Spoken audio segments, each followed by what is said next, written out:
प्राजक्त तांडेल बुलेटिनमध्ये आपलं सगळ्यांचं स्वागत। बुलेटिनच्या सुरुवातीलाच एक मोठी बातमी आहे। येत्या काही दिवसात मुंबई पालिकेच्या निवडणुका आहेत आणि त्याआधी चर्चा सुरू झालेली आहे ती राज आणि उद्धव ठाकरे यांच्या एकत्र येण्याची। या दरम्यान मनसे नेत्या शर्मिला ठाकरे यांनी उद्धव राज हे दोन्ही भाऊ एकत्र आले तर फायदाच होईल असं म्हटलंय। तर दुसरीकडे त्यांची साथ आली तर पाहू, पण आधी त्यांनी साथ घालू द्या असं सूचक विधान केलंय। त्यांच्या या विधानाने राजकीय वर्तुळात चर्चांना उधाण आलेलं आहे। आता एकटे पडलेत उद्धव ठाकरे। खरं तर तुम्हाला असं वाटतं ही योग्य वेळ आहे? साथ घातली तर येऊ देत, मग बघू। साथ घातली तर येऊ देत, मग बघू। आपल्याकडे नोकऱ्याच नाहीयेत, त्याच्यामुळे इव्हन हे जे आपले रिझर्वेशन असतात कुठच्याही जाती धर्मासाठीची, त्याच्यासाठी नोकऱ्या आहेत का, शाळांमध्ये जागा आहेत का, सरकारी नोकऱ्या आहेत का? आपण उगाच कशाला लोकांना फसवतोय? नोकऱ्या तुम्ही उपलब्ध करा, त्याच्यासाठी चांगलं इन्फ्रास्ट्रक्चर बनवा। इन्फ्रास्ट्रक्चर बनवलं तर चांगले धंदे उद्योग चालू होतील आणि मग लोकांना नोकऱ्या मिळतील, कारण आता सरकारी नोकऱ्या मिळवण्याचे दिवस गेले। आमदार संजय शिरसाट यांनी मंत्रीपद न मिळाल्यानं पुन्हा एकदा नाराजी व्यक्त केली आहे। अतुल सावेंच्या वडिलांसोबत संजय शिरसाट यांनी काम केलं, मात्र अतुल सावे मागून येऊन कॅबिनेट मंत्री झाले, आता आमच्याकडे पण बघा असं वक्तव्य शिरसाट यांनी केलंय। अतुल सावे 2 वेळा मंत्री झाले, आजकाल सिनियरिटी राहिली नाही असा खोचक टोला देखील त्यांनी लगावलाय।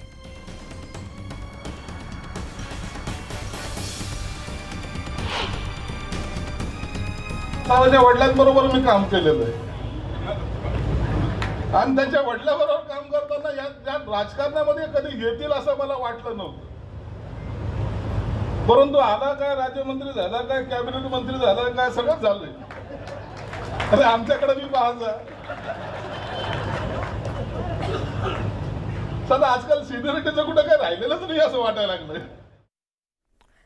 कॅबिनेट मंत्री अब्दुल सत्तार यांनी नांदेडमध्ये अशोक चव्हाण यांची भेट घेतली आहे। अशोक चव्हाणांच्या निवासस्थानी बंद दाराआड या दोन्ही नेत्यांमध्ये चर्चा झाली। अशोक चव्हाण आपले नेते असून त्यांचा आशीर्वाद घेण्यासाठी आलो असल्याचं सत्तार यांनी म्हटलंय। तर भेटीमध्ये कोणतीही राजकीय चर्चा झाली नसल्याचं चव्हाण यांनी म्हटलं। आमचे मित्रत्वाचे संबंध पहिल्यापासून आहे। शंकरराव चव्हाण साहेबांच्या उपस्थितीमध्ये त्यांनी त्यावेळेस काँग्रेस पक्षात प्रवेश, फार जुनी गोष्ट आहे, 20-25 वर्षापूर्वीची, आणि एक मित्रत्वाचे संबंध आहे। त्यामुळे ते कुठल्याही सरकार, कुठल्याही पक्षात जरी असले तर व्यक्तिगत संबंध त्याच्या पलीकडे असतातच ना, व्यक्तिगत, त्यामुळे तो विषय नाहीच आहे। आज त्यांना मनापासून शुभेच्छा आहे। त्यांनी महत्त्वाचं पद सांभाळलेलं आहे, कार्यभार त्यांच्याकडे आहे। राज्यामध्ये झाली अतिवृष्टी, नुकसान हे जे प्रत्यक्ष फिरून पाहणी करताय, त्यांना जाणीव आहे आणि मला अपेक्षा आहे की निश्चित ते चांगलं काम करतील। ठीक आहे, पक्षीय भूमिका माणसाला पक्ष म्हणून जी काही घ्यायची ती घेणं अपेक्षितच आहे, पण माणसाच्या व्यक्तिगत संबंधामध्ये त्याच्यामध्ये कुठला म्हणजे वैचारिक मतभेद असावे, व्यक्तिगत नसावे, तशी अपेक्षा। राजकारणामध्ये अशोकरावजी चव्हाण साहेब, स्वर्गीय शंकररावजी चव्हाण साहेब यांचा फार मोलाचा, माझ्या राजकीय जीवनामध्ये जे मी इथपर्यंत पोहोचलो त्यांची मार्गदर्शनाखालीच मी अनेक वर्षे काम केलं। आजही त्यांचं मार्गदर्शन घेण्यासाठी मराठवाड्याच्या बाबतीत, महाराष्ट्राच्या बाबतीत त्यांना फार जाणीव आहे। शेतकऱ्यांच्या बाबतीत त्यांचा पूर्ण अभ्यास आहे। यासाठी मी त्यांचा आशीर्वाद प्लस काही त्यांनी जे सूचना दिल्या त्याच्यावर निश्चित महाराष्ट्रामध्ये पुढच्या भविष्यामध्ये शेतकऱ्यांसाठी अंमलबजावणी करण्याचा प्रयत्न एक कार्यकर्ता या नात्याने करेल। विधान परिषदेचे विरोधी पक्षनेते अंबादास दानवे यांनी आशिष शेलार यांच्यावर जोरदार टीका केली आहे। मोदींचा करिश्मा संपल्यामुळेच बाळासाहेब ठाकरेंच्या नावानं भाजप राजकारण करत असल्याची टीका त्यांनी केली आहे। आशिष शेलार एक वाचाळ म्हणून त्यांची प्रतिमा झालेली, भारतीय जनता पार्टीनं सोडलेलं एक पिल्लू आशिष शेलार यांना म्हणता येईल। आणि जर कालचं भाषण भारतीय जनता पार्टीच्या मेळाव्यातलं जर ऐकलं तर त्यांनी असं म्हटलं, शिवसेना प्रमुखांचं स्वप्न आम्हाला साकार करायचं आहे, अटलजींच्या स्वप्नातील भारत आम्हाला बनवायचा आहे। याचाच अर्थ उद्धवजींनी काल स्पष्ट केला आहे की मोदीजींचा करिश्मा संपलेला आहे।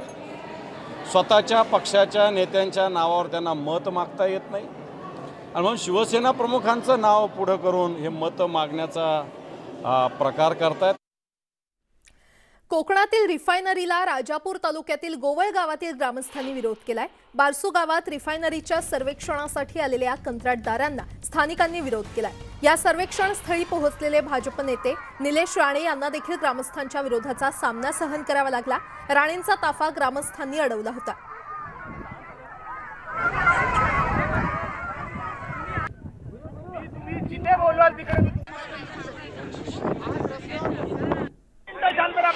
स्थानिकांचा फार मोठा दोष आहे अशातला भाग नाही.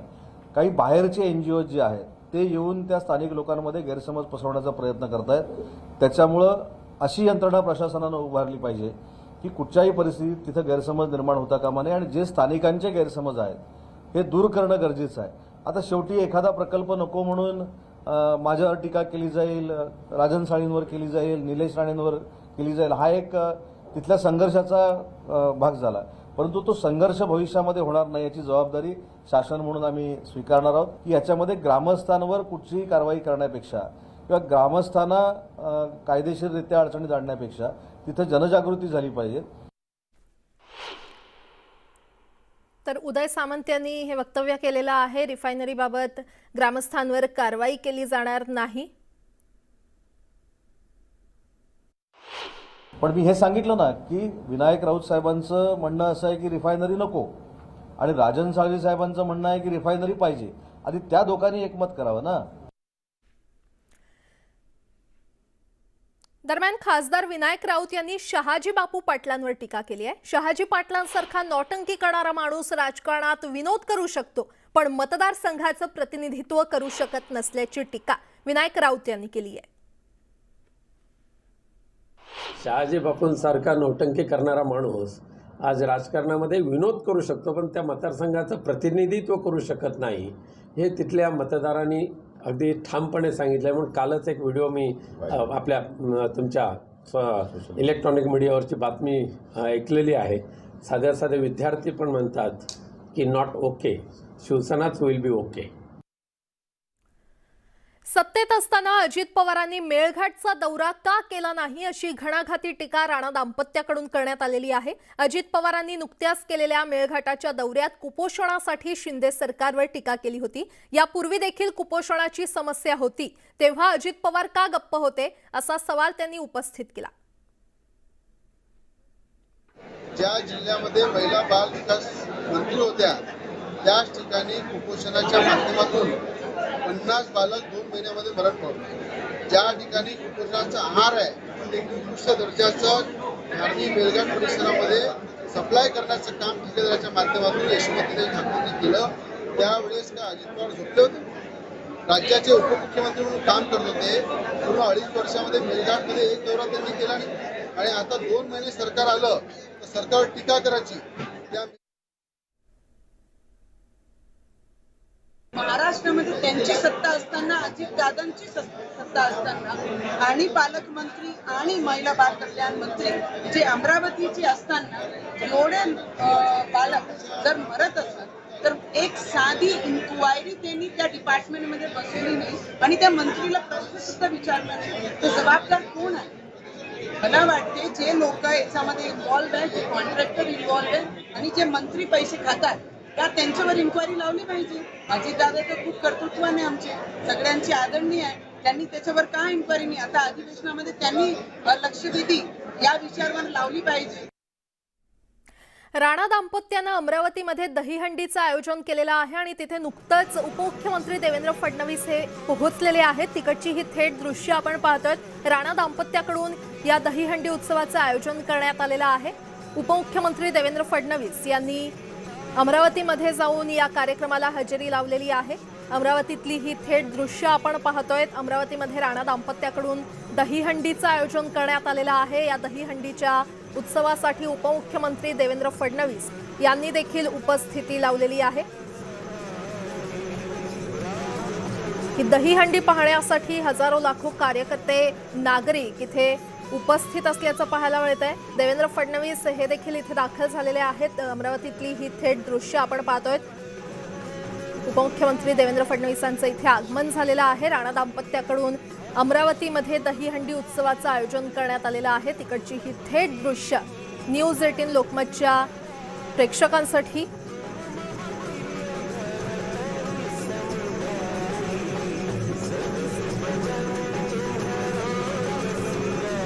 राणा दाम्पत्याकडून या दहीहंडी उत्सवाचं आयोजन करण्यात आलेलं आहे. अमरावतीमधली ही दृश्य आहेत आणि इथे उपमुख्यमंत्री देवेंद्र फडणवीस यांची देखील उपस्थिती पाहायला मिळते.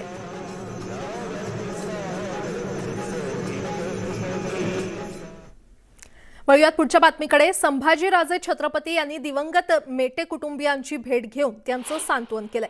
यावेळी त्यांनी मेटेंच्या पत्नी ज्योती मेटे यांना आमदारकी द्यावी अशी मागणी केलेली आहे.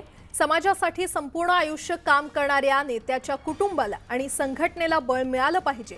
राजकीय पाठबळ मिळाल्यास गरीब मराठ्यांना न्याय मिळेल. त्यामुळे उपमुख्यमंत्री देवेंद्र फडणवीस यांनी ज्योती मेटे यांना आमदारकी देण्याची गरज असल्याचं त्यांनी म्हटलंय. आणि त्यांना राज्यपाल नियुक्त आमदार करा किंवा कुठेही करा, पण त्यांना आमदार करावं ही माझी स्पष्ट मागणी.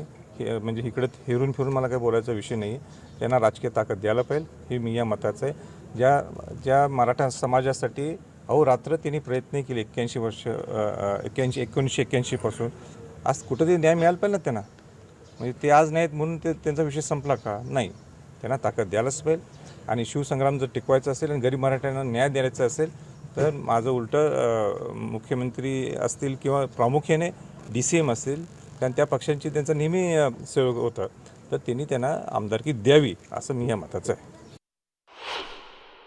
संभाजीराजे त्यावेळी जे म्हणाले होते पत्रकार परिषदेमध्ये की एका कॅबिनेट मंत्र्यानं तो लिहिला, एवढंच आजच्या पत्रकार परिषदेमध्ये सांगतो की तो कॅबिनेट मंत्री मी होतो, माझ्याच बंगल्यावर तो लिहिला गेला. पण ठीक आहे, ते आता मला असं वाटतं की ते जर सांगितलं, फार मोठा तो क्रम आहे की अनिल परब साहेब आणि मी विमानातनं निघालो होतो, विमानामध्ये बिघाड झाला, मग फोन कोणाचा आला, हा मोठा घटनाक्रम आहे. त्याच्यावर पिक्चर होईल. त्याच्यावर मला असं वाटतं की ते मी नंतर सांगेन आपल्याला. आणि आता एक मोठी बातमी. उद्धव ठाकरे यांनी पुन्हा एकदा शिंदे गटावर घणाघात केलेला आहे. इथेही खोके येत आहेत, मात्र हे खोके निष्ठेचे असल्याचं उद्धव ठाकरे यांनी म्हटलेलं आहे. जनता निवडणुकांची वाट पाहते, मात्र निवडणुका लवकर घेण्याची शिंदे सरकारमध्ये हिंमत नसल्याचं उद्धव ठाकरे यांनी म्हटलेलं आहे. उद्धव ठाकरे यांनी शिंदे गटावर पुन्हा एकदा घणाघात केलाय. इथे देखील खोके येतात, मात्र हे खोके निष्ठेचे असल्याचं म्हणत उद्धव ठाकरेंनी शिंदे गटावर घणाघात केलाय.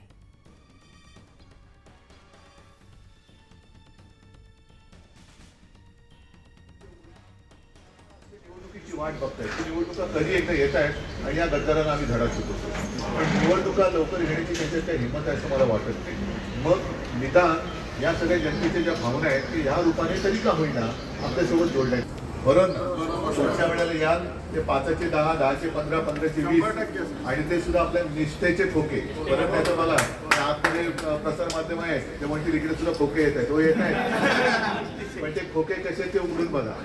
इकडे माझ्या शिवसेने दहीहंडीनंतर आता मुंबई पालिका निवडणुकीच्या हंडीची तयारी सुरू झाली आहे. उपमुख्यमंत्री देवेंद्र फडणवीस यांनी थेट शिवसेना पक्षप्रमुख उद्धव ठाकरेंवर हल्लाबोल केलाय.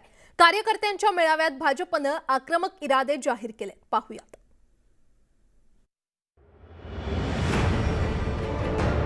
मुंबईत आगामी महापालिका निवडणुकीसाठी भाजपनं शंखनाद केलाय.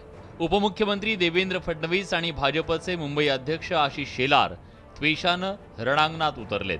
2017 मध्ये झालेल्या पालिका निवडणुकीत भाजपनं 82 जागांवर मजल मारली, तर शिवसेनेनं 84 जागा जिंकल्या. त्या निवडणुकीत शिवसेना आणि भाजपची युती झाली नव्हती. मात्र आता भाजपनं शिंदे गटाला सोबत घेऊन मुंबई महापालिकेत सत्तांतर करण्याच्या दृष्टीनं पावलं टाकायला सुरुवात केली आहे. त्यामुळे देवेंद्र फडणवीसांनी प्रतिस्पर्धी शिवसेनेच्या जिव्हारी लागणारी टीका केली आहे. आता मुख्यमंत्रीही घरी बसणार नाहीत आणि तुम्हालाही घरी बसू देणार नाही. भाजपकडून करण्यात आलेल्या जिव्हारी टीकेनंतर शिवसेनेचा तिळपापड झालाय. देवेंद्र फडणवीसांच्या टीकेला तशाच शब्दात उत्तर देण्यात आलंय. कित्येक वर्षापासून भारतीय जनता पार्टीला हे स्वप्न पडतच असतात की राज्यात आमची सत्ता येईल, मुंबईत आमची सत्ता येईल, आणि हे करण्यासाठी मग ईडी, अन्य यंत्रणा, खोटे आरोप हे सातत्यानं खटाटोप ते करत असतात. सगळ्यात मोठं एक महानगर आपल्या हिंदुस्थानातलं असताना अतिशय प्रभावी काम मुंबई महानगरपालिकेत झालेलं आहे. त्यामुळं देवेंद्र फडणवीस काही दिवस स्वप्न बघत असेल तर काही हरकत नाही. स्वतःच्या पक्षामध्ये पण झाकून बघा, ती कुठची शाई, कॅमलची शाई की अमक्याची शाई ती पण सांगा, कारण आपल्या स्वतःच्या पक्षातही त्या सगळ्या घराणेशाही दिसतायत. त्यामुळे घराणेशाहीवर तुम्ही तरी बोलू नका. शिवसेनेच्या विरोधात भाजपनं जोरदार शड्डू ठोकलाय. त्यामुळे शिवसेनेकडूनही आक्रमक भूमिका घ्यायला सुरुवात झाली आहे. मात्र आगामी काळात हा राजकीय संघर्ष अधिक तीव्र होणार हे नक्की. Bureau report, news 18 Lokmat. आणि आता थेट जाणार आहोत अमरावतीमध्ये राणा दाम्पत्याकडून दहीहंडीचं आयोजन करण्यात आलेलं आहे. इथे उपमुख्यमंत्री देवेंद्र फडणवीस यांनी देखील उपस्थिती दर्शवलेली आहे. तर सिने अभिनेता गोविंदा यानं देखील अमरावतीमध्ये आपली उपस्थिती दर्शवलेली आहे. अमरावतीतली ही दृश्य आपण पाहतोय. हजारो लाखो नागरिक या उत्सवात सहभागी झालेले आहेत. राणा दाम्पत्याकडून या दहीहंडी महोत्सवाचं आयोजन करण्यात आलेलं आहे.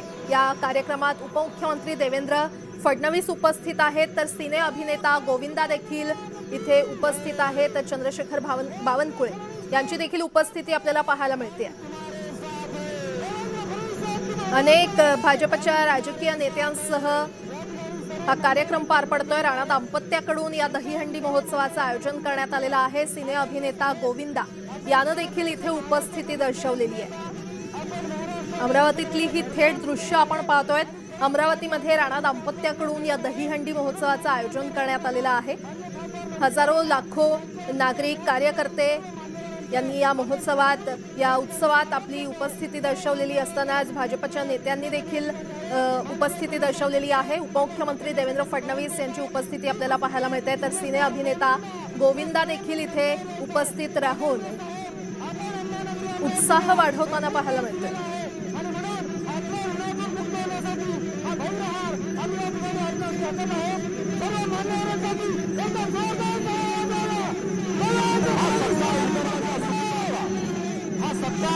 छत्रपती फुले आंबेडकरांच्या विचाराचा हा सरकार फुले आंबेडकरांच्या या महाराष्ट्राच्या पुरोगामी नेते माननीय देवेंद्रजी फडणवीस साहेबांच्या नागरिक सरकार सोबतच महाराष्ट्राचे नवनिर्वाचित प्रदेशाध्यक्ष चंद्रशेखर बावनकुळे साहेब, आमचे ओबीसी नेते राज्यसभा नागरिक सरकारांनी सर्व पाहुण्यांचं या मोठ्या महाराष्ट्रवाद्या आणि सरकार करतो आहोत. आपली केंद्रीय निवड समितीवर संसदीय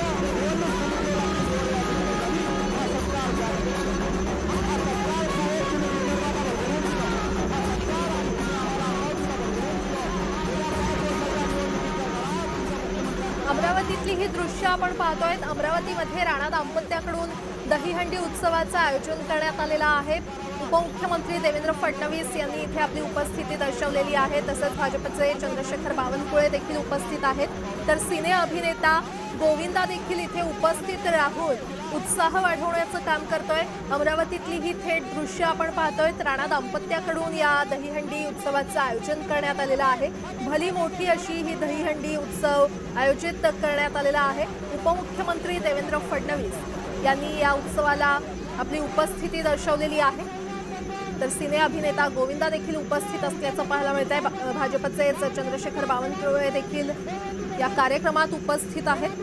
अमरावतीतली ही थेट दृश्य आपण पाहतोय. राणा दाम्पत्याकडून या दहीहंडी उत्सवाचं आयोजन करण्यात आलेलं आहे. हजारो लाखो नागरिक या कार्यक्रमात सहभागी झालेले आहेत.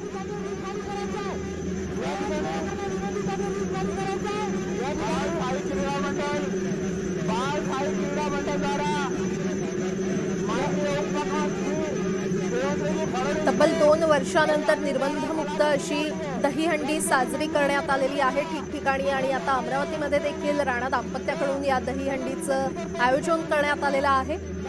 निर्बंधमुक्त अशी ही दहीहंडी असल्यामुळे नागरिकांचा उत्साह देखील पाहायला मिळतोय. उपमुख्यमंत्री देवेंद्र फडणवीस यांनी इथे उपस्थिती दर्शवलेली आहे.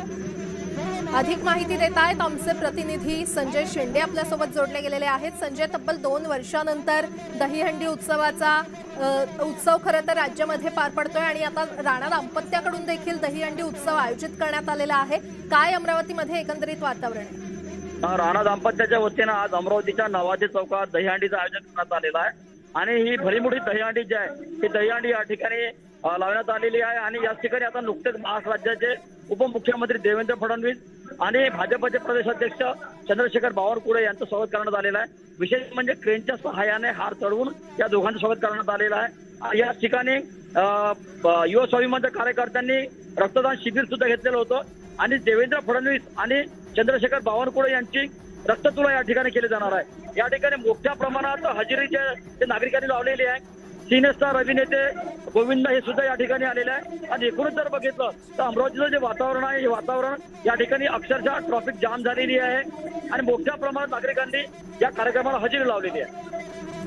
निश्चितच संजय, नागरिकांची मोठ्या प्रमाणात हजेरी पाहायला मिळते. आणखी कोण कोण मान्यवर या कार्यक्रमासाठी सध्या उपस्थित आहेत?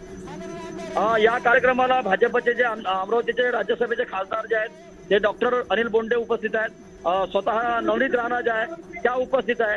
याशिवाय भाजपचे जे नेते आहेत, बडे नेते जे आहेत, आमदार आहेत, प्रताप अडसर, मोठ्या प्रमाणात जे भाजपचे जे नेते आहेत ते नेते सुद्धा या कार्यक्रमाला हजेरी लावलेली आहे. आणि थोड्याच वेळात या ठिकाणी दहीहंडी सोबतच देवेंद्र फडणवीस यांची रक्ततुला केली जाणार आहे. बरं संजय, असेच सोबत रहा. अमरावतीतली ही दृश्य आपण पाहतोय.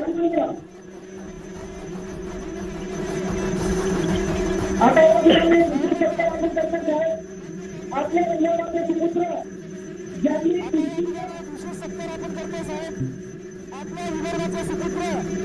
ज्यांनी कुस्तीचा गेल्या 70 वर्षाचा इतिहास मोडून काढला आणि महाराष्ट्र राज्य कुस्ती परिषद पुण्याच्या अध्यक्षपदी ज्यांची नियुक्ती झाली असे आदरणीय खासदार माननीय रामदासजी तळेसाहेब. अमरावतीतली ही दृश्य अमरावतीमध्ये राणा दाम्पत्याकडून दहीहंडी उत्सवाचं आयोजन करण्यात आलेलं आहे. भाजपचे अनेक नेते या कार्यक्रमात उपस्थित असल्याचं पाहायला मिळतंय.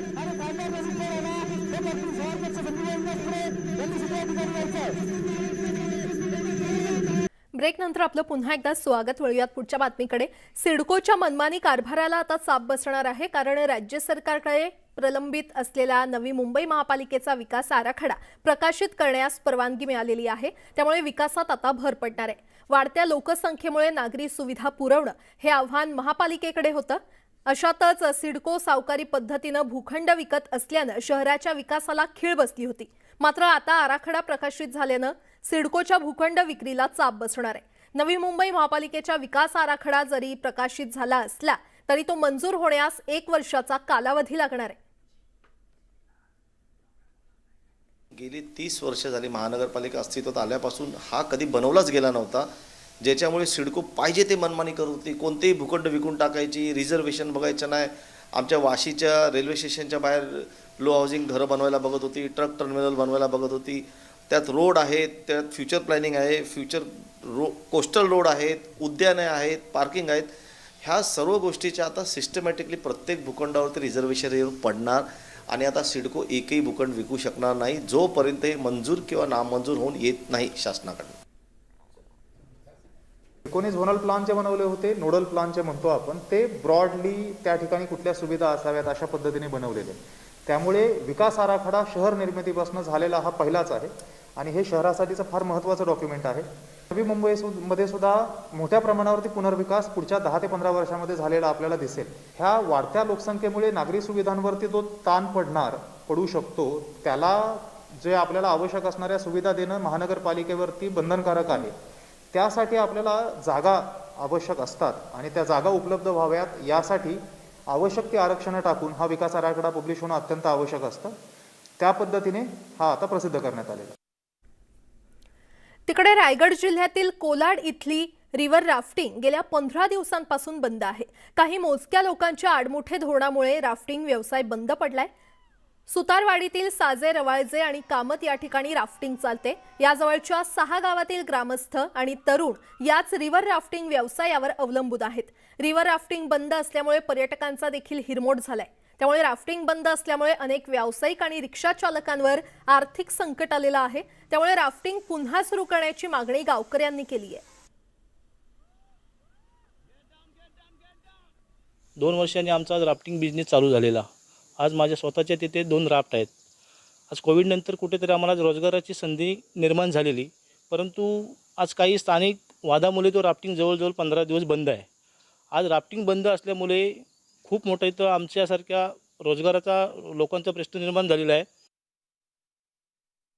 ऋषिकेश नंतर सर सर्वात सेफ राफ्टिंग जर कुठं होत असेल तर महाराष्ट्रामध्ये आपल्या कुंडलिका नदीमध्ये होते. पण गेल्या 15 दिवसापासून काही ठराविक लोक त्यांच्या वैयक्तिक स्वार्थापोटी ही राफ्टिंग त्यांनी थांबवलेली आहे. आज 15 दिवस झाले. आज सर्वात मोठा राफ्टिंगचा म्हणजे आता सर्वात मोठे टुरिस्ट या 8-7-8 दिवसात आपल्या कोलाड विभागात येत आहेत. पण राफ्टिंग नसल्यामुळं सगळ्यांचा ओघ हा अलिबाग किंवा मुरुड या ठिकाणी झालेला आहे. त्याच्यामुळे टुरिझम ह्या व्यवसायावरती पण बराच फरक पडलेला आहे. इथे जर बघितलं तर आज आपल्याला कोलाड विभागामध्ये जे पर्यटन वाढलेलं आहे ते हे राफ्टिंगमुळे वाढलेलं आहे. आणि हा राफ्टिंगच जर बंद पडलं तर ह्याचे परिणाम फक्त राफ्टिंगवरती नाही तर रिसॉर्टवरती छोटे मोठे जे काही स्टे आहेत त्यांच्यावरती, तसेच तिथे काम करणारे कर्मचारी, तसेच त्याच्या ह्याच्यावर जे पर्यटनाच्या ह्याच्यावरती चालणारा जेवढे व्यवसाय आहेत ते बंद पडतील आणि त्याचा परिणाम आपल्याला सगळ्यांना भोगावा लागेल.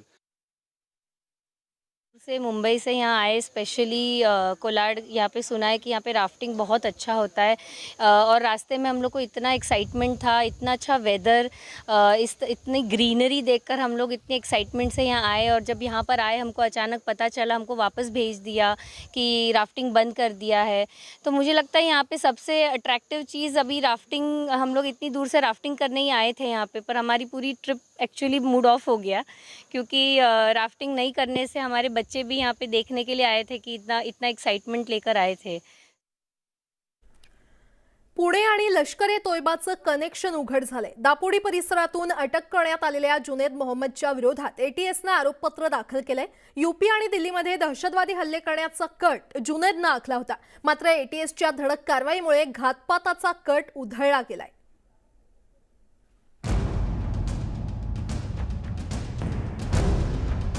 जुनैद मोहम्मदनं अनेक धक्कादायक खुलासे केले आहेत. जुनैदच्या खात्यात काश्मीरच्या आफ्ताब शहा यानं पैसे जमा केले होते, हे तपासात उघड झालं. जुनैदच्या अटकेनंतर 13 जूनला किश्तवार परिसरातून आफ्ताबला अटक करण्यात आली. या सर्व प्रकरणाचा तपास आता पूर्ण झालाय. 23 मेला पुणे एटीएसनं अटक केलेला दहशतवादी जुनैद याच्याकडे केलेल्या तपासामध्ये अनेक धक्कादायक खुलासे समोर आले होते. एटीएसनं या प्रकरणातलं आरोपपत्र पूर्ण तयार केलंय. या आरोपपत्रामध्ये जुनैद बरोबर असलेला जम्मू काश्मीरमधला सहकारी हा पाकिस्तानातून पैसे मिळवत होता आणि ते पुढे जुनैद आणि त्याचे इतर सहकारी यांना देत होता. दिल्ली आणि उत्तर प्रदेशमध्ये दहशतवादी कारवाया घडवून आणण्यासाठी त्यांना ही जबाबदारी देण्यात आलेली होती. जुनैदच्या प्रकरणात पाकिस्तानचं कनेक्शनही उघड झालंय. आफ्ताब शहा याला पाकिस्तानातून पैसे पुरवण्यात येत होते. पाकिस्तानातून मिळणारे पैसे आफ्ताब जुनैदला पाठवत होता. त्या पैशातून जुनैदनं मोठा कट आखला होता. दहशतवादी तयार करून यूपी आणि दिल्लीत त्याला दहशतवादी कारवाया करायच्या होत्या. मात्र लॉकडाऊनमुळे त्याला हालचाली करता आल्या नाही. जुनैद हा पुण्यात एका भंगारच्या दुकानामध्ये काम करत होता. नावापुरती उपजीविका करून दहशतवादी कारवाया करण्यासाठी ज्या ज्या गोष्टी कराव्या लागतात त्यामध्ये तो गुंतला होता आणि हीच माहिती एटीएसला मिळाली आणि 23 मेला जुनैदला अटक करण्यात आली. मूळचा बुलडाणा जिल्ह्यातील असलेल्या जुनैदच्या अटकेमुळे मोठा कट उधळला गेला. मात्र दहशतवादी पाळमुळं थेट पुण्यातल्या दापोडीपर्यंत पोहोचली आहेत हे स्पष्ट झालं. तर दहशतवाद्यांच्या ऑनलाईन मॉड्यूलला उद्ध्वस्त करण्याचं आव्हान अजूनही कायम आहे. व्हिडिओ जर्नलिस्ट सचिन हंचाटेसह वैभव सोनवणे, न्यूज 18 लोकमत, पुणे.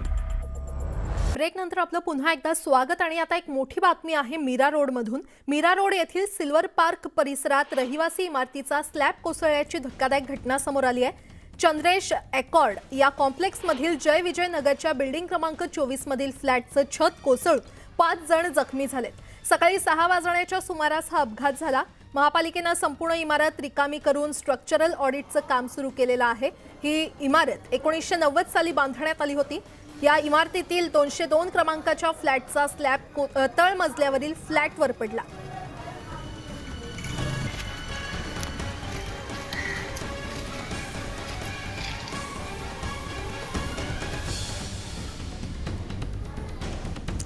आणि आता मोठी बातमी आहे गणेशोत्सवासाठी कोकणामध्ये जाणाऱ्यांसाठी। जवळपास 2 वर्षांनंतर कोणत्याही निर्बंधांशिवाय गणेशोत्सव साजरा होणार आहे। त्यामुळे मुंबई आणि परिसरातील अनेक कोकणवासीय गणेशोत्सवामध्ये गावी जाणार आहेत।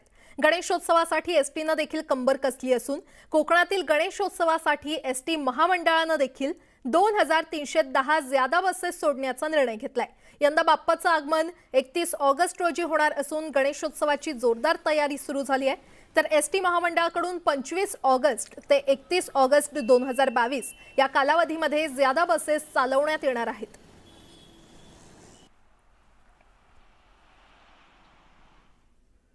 गणपती हे महाराष्ट्राचं आराध्य दैवत, त्यामुळे गणेशोत्सव तर बाप्पाच्या भक्तांसाठी मोठा सोहळाच। यावर्षी घरोघरी 31 ऑगस्टला बाप्पा विराजमान होणार आहेत, पण त्याआधीच सार्वजनिक मंडळांच्या बाप्पांच्या आगमन सोहळ्याला सुरुवात झाली आहे। रविवार निमित्त वर्सोव्याच्या 7 बंगल्याचा राजा असो, करी रोडचा कैवारी किंवा कफ परेडचा राजा, या बाप्पांच्या स्वागतासाठी मोठ्या संख्येने भक्तांनी गर्दी केलेली आहे। शहरात ठिकठिकाणी गणरायाचे ढोल ताशांच्या गजरात स्वागत करण्यात येते। बाप्पाच्या आगमनाने मुंबईतले रस्ते फुलून गेलेले आहेत। भक्ती आणि शक्तीचा अनोखा संगम मायानगरीत दिसून येतोय। तर गणपती बाप्पा मोरयाचा गगनभेदी जयघोष, वरुण राजाने अधूनमधून दिलेली सलामी आणि ढोल ताशांचा दणदणाट, गुलालाची उधळण आणि फटाक्यांच्या आतषबाजीत अनेक गणेश मंडळांमध्ये वाजत गाजत गणरायाचं आगमन झालंय। सध्या आपण परळच्या वर्कशॉपमध्ये आहोत, ज्या ठिकाणी कुणाल डिंगळकर हे मूर्तिकार आहेत, त्यांच्या कारखान्यात आपण आहोत। विविध ज्या गणेश मूर्त्या आहेत, ज्या मोठमोठ्या गणेश मूर्त्या आहेत, 20 फुटांपेक्षा जास्त उंचीच्या, त्यांच्या रंगरंगोटीचं काम इथे आता होत आहे। मात्र हा गिरगावचा खेतवाडीचा महाराजा आहे, हा सज्ज झाला आहे आता सार्वजनिक मंडपामध्ये जाण्यासाठी। मुंबईच्या रस्त्यातून हा गणपती बाप्पा सध्या जाणार आहेत। त्याचे कार्यकर्ते आपल्यासोबत आहेत, आपण त्यांच्याशी बोलण्याचा प्रयत्न करूयात। काय सांगाल, खेतवाडीचा राजा आता मंडपातून इकडनं बाहेर पडतो या कार्यशाळेतून, आता कुठे जाणार आहे? आता आमचा गणपती लगभग 2 वर्षानंतर कोरोनाचा प्रादुर्भाव होता, त्याच्यानंतर आमचा गणपती आता खेतवाडीमध्ये प्रस्थान करेल। 2 वर्ष सर्व कार्यकर्त्यांनी, गणेश भक्तांनी आपली मनं सांभाळली होती, राज्य सरकारचं ऐकलं होतं, प्रशासनाला मदत करत होते।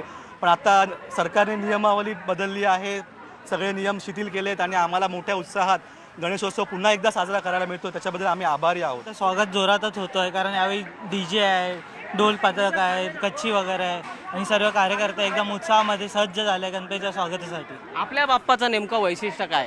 आमच्या बाप्पाचं वैशिष्ट्य म्हणजे आमचा गणपती असतो हा खेतवाडीतल्या छोट्या अरुंद गल्ल्यांमध्ये, त्याच्यामुळे आम्हाला आत नेण्यासाठी आम्हाला गणपती आमचा कम्प्लिटली फिरवायला लागतो। तर आमचा गणपती जागेवर 360 डिग्रीमध्ये फिरतो। तर तुम्हाला पाहायचं असेल तर तुम्ही कधीही खेतवाडीमध्ये व्हिजिट करू शकता गणपतीच्या दरम्यान किंवा आगमन विसर्जनच्या वेळी आमचा गणपती 360 डिग्रीमध्ये फिरतो। गणपती बाप्पा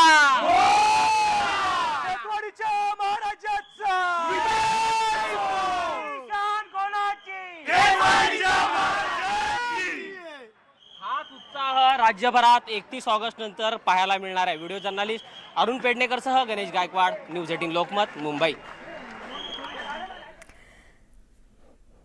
तर कफ परेडच्या पर्यावरणपूरक गणरायाचा देखील आज आगमन सोहळा पार पडतोय। ही 19 फुटांची आकर्षक मूर्ती कागदाच्या लगद्यापासून तयार करण्यात आली आहे।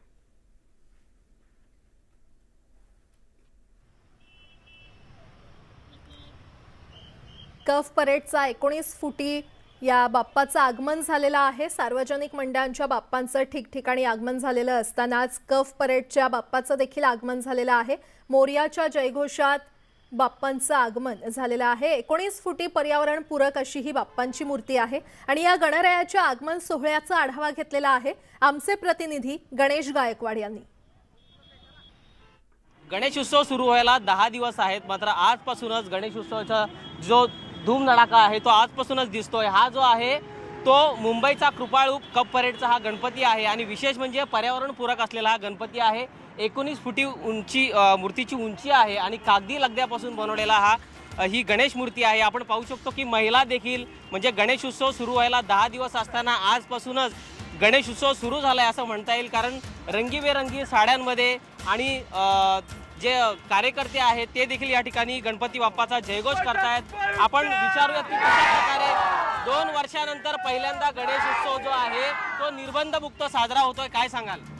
खूप आनंद होतो आहे की गणेशोत्सव साजरा होतोय त्याचा.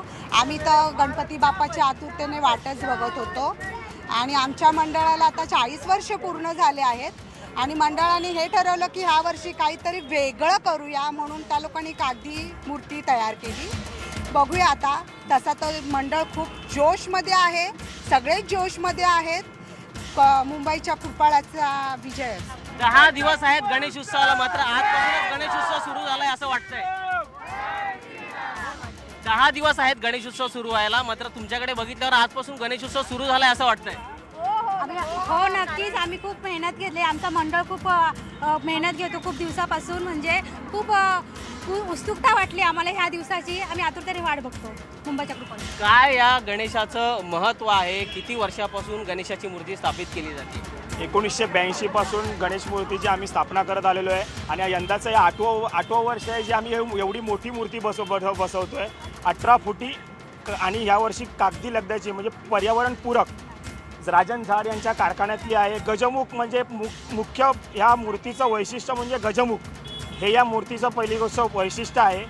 आणि 2 वर्ष करोनाने आपण पाहतच होतात की 3 फुटीची मूर्ती आम्ही बसवत होतो. मग आज तो हे आलेला उत्सवाला आज तो दिवस आला आणि आम्ही आजच्या दिवसाची वाट पाहत होतो. म्हणजे 2 वर्षानंतर आता मोठ्या प्रमाणात गणेश उत्सव साजरा करतायत.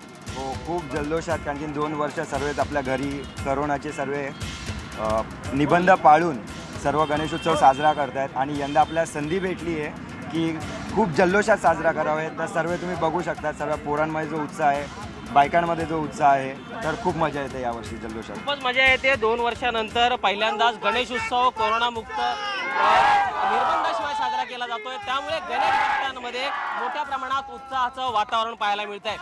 व्हिडिओ जर्नलिस्ट अरुण पेडणेकरसह गणेश गायकवाड, न्यूज 18 लोकमत, मुंबई. गेल्या वर्षी कोरोनामुळे गणेशोत्सव निर्बंधात साजरा करण्यात आला. तिकडे अहमदनगरमध्ये बाप्पाच्या मूर्तींचं काम अंतिम टप्प्यात आलंय. पण यंदा या गणेश मूर्तींना महागाईचा फटका बसलाय. मूर्तींच्या किमतींमध्ये तब्बल 40% वाढ झालेली आहे. जे मध्यंतरीच्या काळामध्ये जे डिझेलचे दरवाढ झाली त्याचा परिणाम सर्वस्वी म्हणजे या मटेरियलवर बऱ्यापैकी झालेला आहे. त्यामुळे प्लास्टर ऑफ पॅरिसचे रेट वाढले, कलरचे दर वाढले, आम्हाला जो केरळवरून काथा येतो त्याचेही दर वाढले. तर या सर्वस्वी म्हणजे 30 ते 40% जी दरवाढ आहे ही मूर्तीच्या किमतीमागे ती ऑटोमॅटिकली त्याच्यामध्ये वाढ झालेलीच आहे. ब्रेकनंतर आपलं पुन्हा एकदा स्वागत. तिकडे औरंगाबादमध्ये श्रावण महिन्यात कावड यात्रेचं आयोजन केलं जातं. शहरातील महादेव मंदिरातील पिंडीला पवित्र पाण्यानं अभिषेक केला जातो. आजच्या यात्रेत शिवसेनेचे ज्येष्ठ नेते चंद्रकांत खैरे आणि विरोधी पक्ष नेते अंबादास दानवे सहभागी झाले होते. या दोघांशी बातचीत केली आहे आमचे प्रतिनिधी सिद्धार्थ गोदाम यांनी.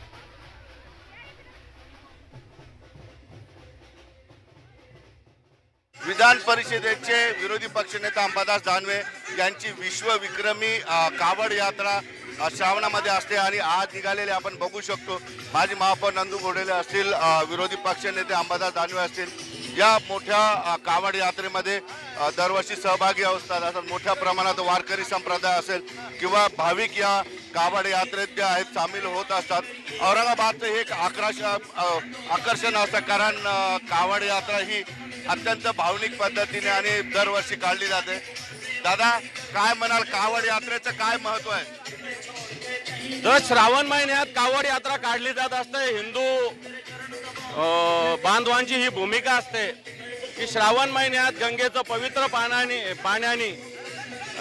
श्री भगवान महादेवाला, शंकराला अभिषेक करावा. आणि दरवर्षी उत्तर भारतात फार मोठ्या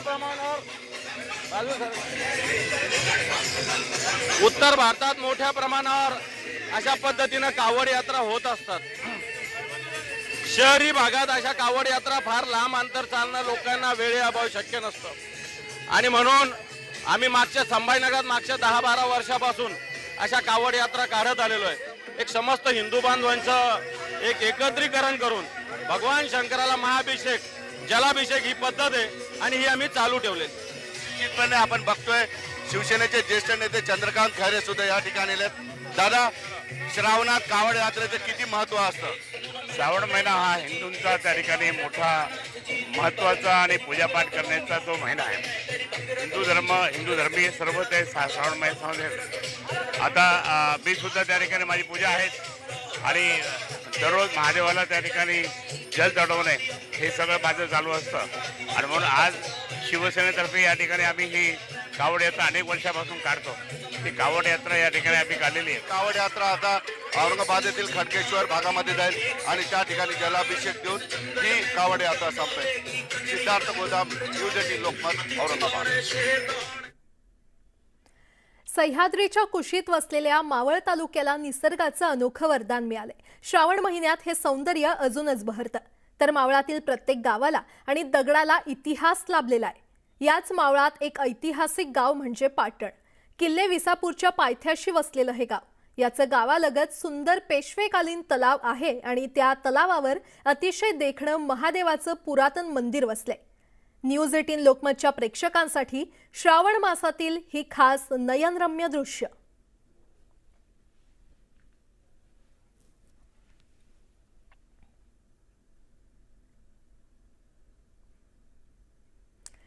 तिकडे भुसावळ तालुक्यातील वेल्हाळे गावात यादवकालीन 9व्या शतकातील पुरातन हेमाडपंथी कपिलेश्वर महादेव मंदिर आहे.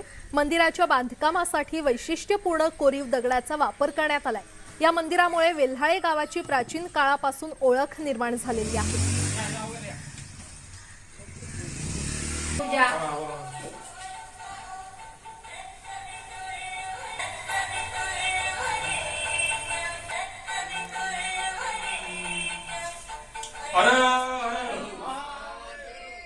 आणि आता पावसासंदर्भातल्या काही महत्त्वाच्या बातम्या. तिकडे सांगली जिल्ह्यातलं चांदोली धरण 100% भरण्याच्या मार्गावर आहे. गेल्या वर्षीच्या तुलनेत 237 मिलीमीटर पाऊस कमी पडलाय.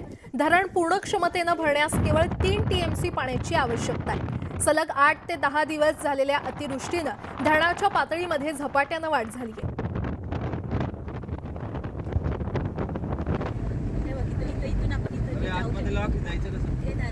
आपण इथं गेलो असतो.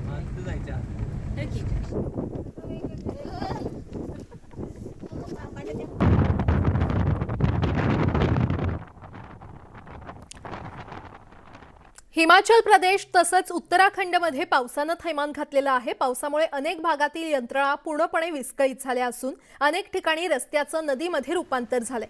हिमाचल प्रदेशात मुसळधार पावसामुळे भूस्खलन, पूर आणि ढगफुटीच्या घटनांमध्ये 22 जणांचा मृत्यू झालाय तर 6 जण बेपत्ता झालेत. मुसळधार पावसामुळे मंडी, कांगडा आणि चंबा जिल्ह्यात सर्वाधिक नुकसान झालंय. याशिवाय उत्तराखंडमध्ये झालेल्या ढगफुटीमुळे पुराचा धोका वाढलाय. हिमाचल आणि उत्तराखंडच्या काही जिल्ह्यांमध्ये मुसळधार पावसाचा इशारा देण्यात आलेला आहे. त्यामुळे परिस्थिती आणखी बिकट होण्याची शक्यता आहे.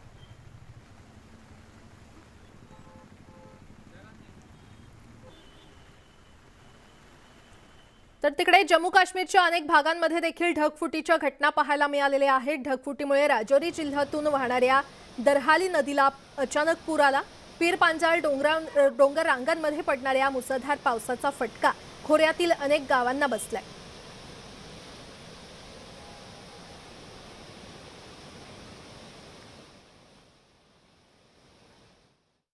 ये दरहाली दरिया जो पड़ता है, ये मेरे ख्याल में कहीं बादल फटे हैं पीछे. अदरवाइज इतनी पानी आ रहा है, जहाँ भी बादल ब्रस्ट हो रहे हैं वहाँ भी पानी आ रहा है. आज दरहाल से ये पानी आया, बहुत ज़्यादा नुकसान हो गया. पीछे भी लोगों की ज़मीनें काफ़ी बह गई हैं. बीच में साथ में कुल्ले शुल्ले बने हुए जो बीच में वो भी काफ़ी बह गए हैं. 2 JCB लगे तो वो भी बह गया नीचे भी. तो काफ़ी पानी है, काफ़ी नुकसान हुआ है.